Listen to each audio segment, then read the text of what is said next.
Komiði sæl, ég heiti Margrét Sverrisdóttir og ætla að leiða ykkur gegnum þessa kynningu hjá Rannís hvernig á að fylla út umsókn í flokki 1, nám og þjálfun í skólahluta og fullorðinsfræðslu af því þessar umsóknir eru eins fyrir þau skólastig.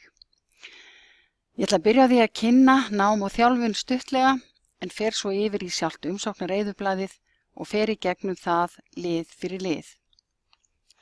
Ég vona að þið kynnið ykkur heimasíðun okkar erasmusplus.is því þar eru allar upplýsingar sem þið þurfið og ef þið hafið einhverjar fyrirspurnir tæknileg atriði þá getið þið sent post á eirun.sigurðardóttir@rannís.is. Á heimasíðunni eru meðal annars á einni síðu leiðbeiningar hvernig sótt Hér finnið umsóknareyðublaðið og fleiri hjálpargögn þegar þið eru að fylla út umsóknina. Og áður en þið byrjið að fylla út umsókn, þurfið þið að vera komin með svokallað PIK-númer.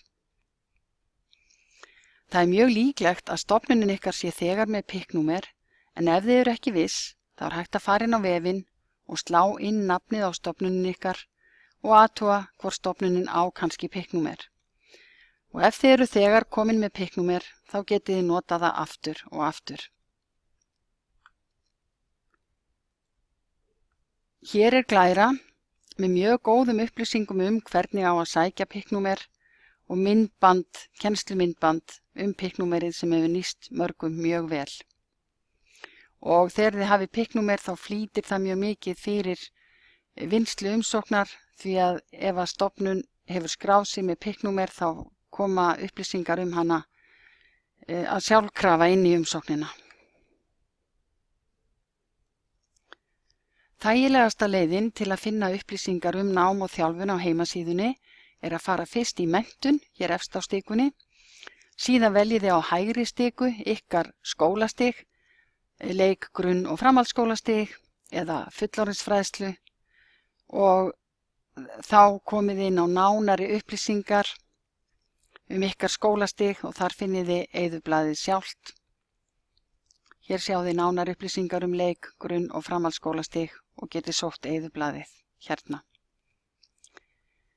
Það er mjög mikilvægt að vista eyðublaðið á tölvuna hjá ykkur áður en þið byrjið að vinna í því.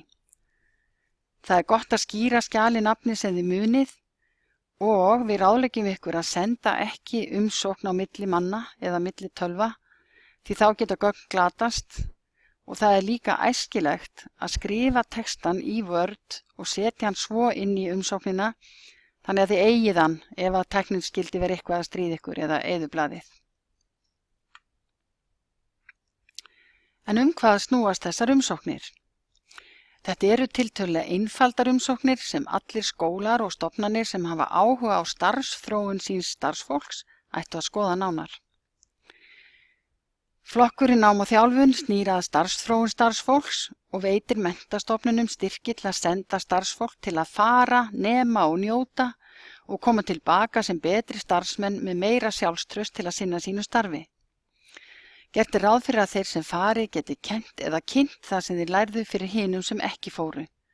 Þetta er þannig ekki hugsað sem hópastyrkir, heldur þannig að skólinn eða stofnunin ná að styrkja sig og starfsfólk sitt á því sviði sem stofnunin hefur þegar skilgreint sem mikilvægt út frá rökstuddri þörf.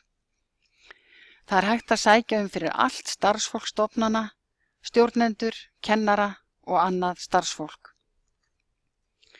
Styrkirnir í þessum flokki eru hugsaðir sem framlag til að ná stefnumiðum Evrópusambandsins í menntun, en Evrópa vill verða leiðandi í menntun og það er hægt að lesa sig til þessa stefnu ítarlegar, en hún heitir ET 2020 Strategic Framework for Europe Cooperation in Education and Training.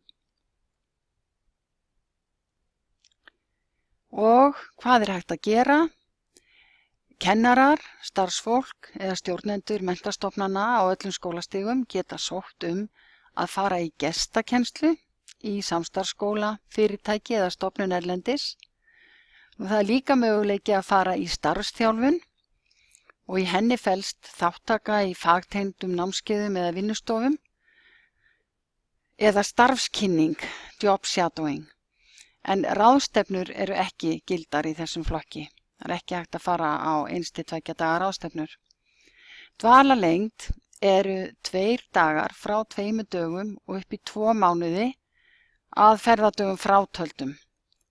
Þannig að stysta ferð væri þá hugsanlega 4 dagar, 3 til 4 dagar, 2 dagar dagskrá og síðan 2,5 dagar í ferðalög, mögulega. Styrkir eru veittir vegna ferða, uppihalds og námskeiðskostnaðar og umsýslustyrkur sérstakur til stofnunar og ég sýni ykkur hér á eftir hvernig styrkirnir skiptast nánar.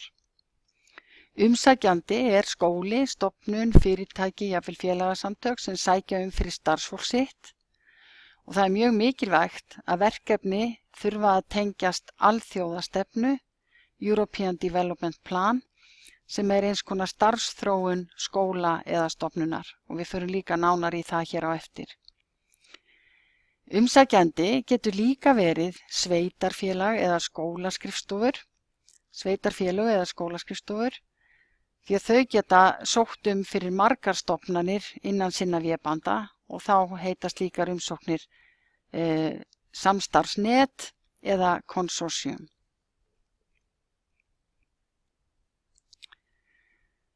Þegar stofnun eða skóli sækir þarf hún að hafa markað sér stefnu evrópskt samstarf, European Development Plan.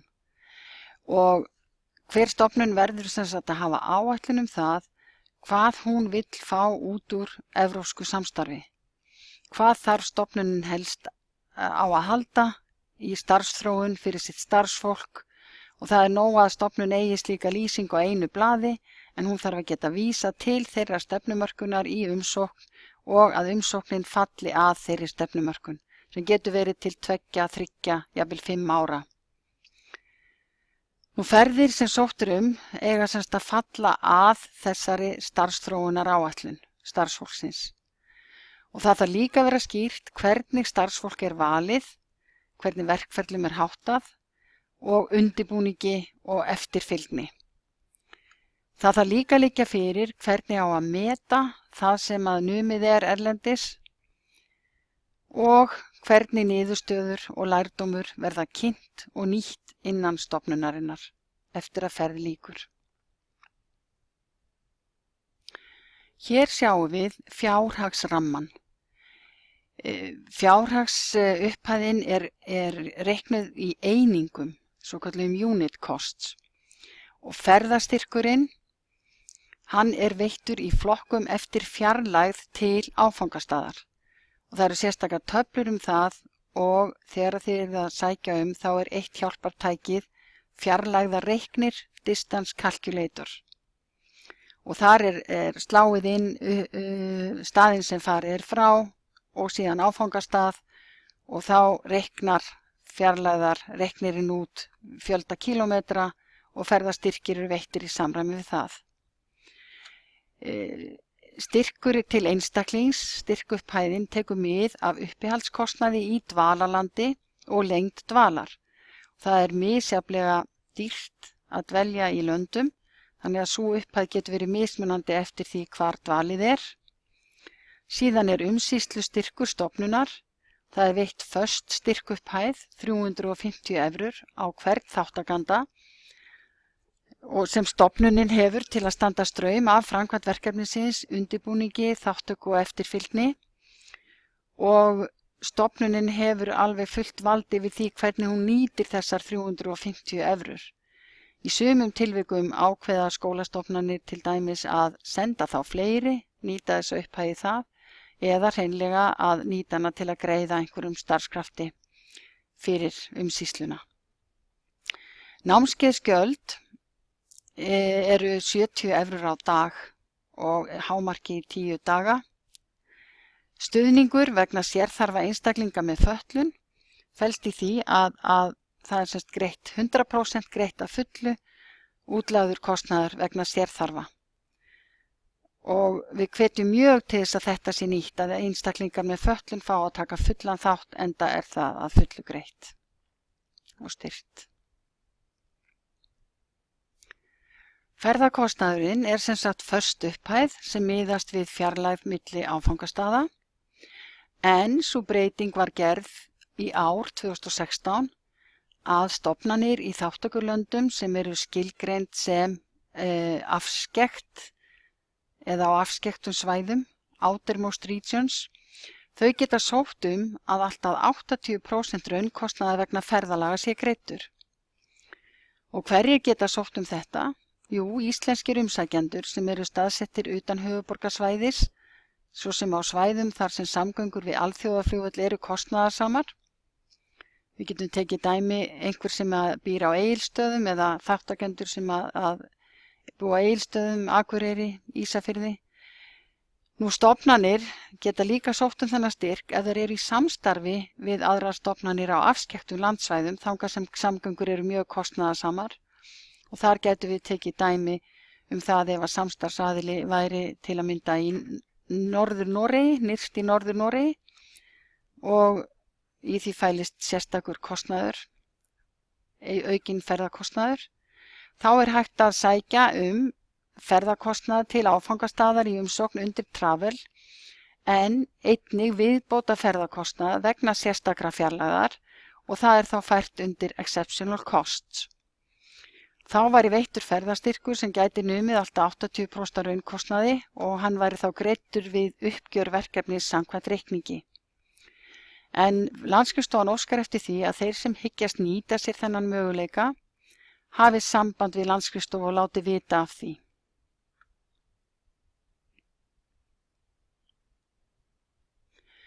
Umsóknir eru metnar af sérfræðingum og það er rétt að fara aðeins yfir þau atriði sem matsmenn vinna út frá þegar þeir eru að meta umsóknina.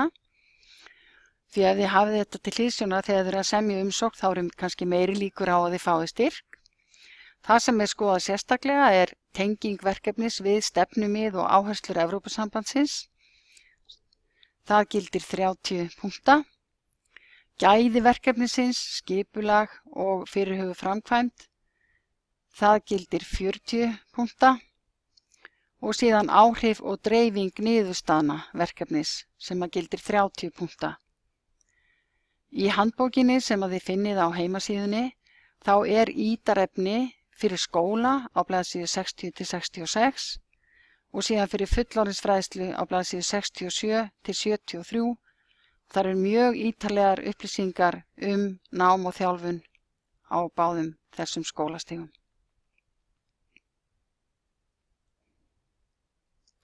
Að lokum eru hér nokkur atriði sem er gott að hafa í huga við umsóknarskrifin.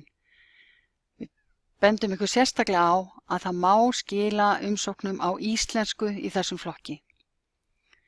Það að sækja PIK-númer er mjög mikilvægt. Það er ein umsókn fyrir alla skólastofnunina eða menntastofnunina eða skólan. Þannig að þó að séu fjölbreytt verkefni sem að falla undir umsóknina, þá er bara ein umsókn fyrir alla stofnunina.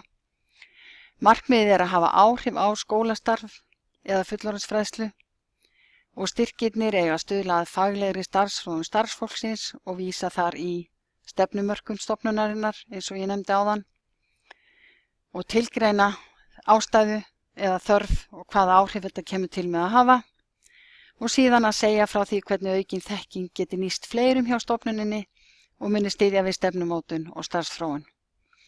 Og við minnum á að umsóknarfrestur er 2. febrúar 2016 klukkan 11 íslenskum tíma og við hvetjum ykkur mjög eindregið til að vera ekki á síðustu stundu því að það geta alltaf komið upp einhverjir tæknilegir örðugleikar þegar að fjöldi manns er að skila umsóknum í öllum löndum í einu.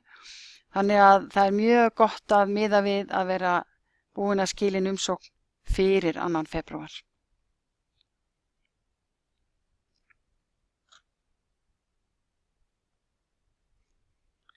Hér lýkur þessum hluta kynningarinnar og í næsta hluta verður farið yfir umsóknareyðublaðið lið fyrir lið.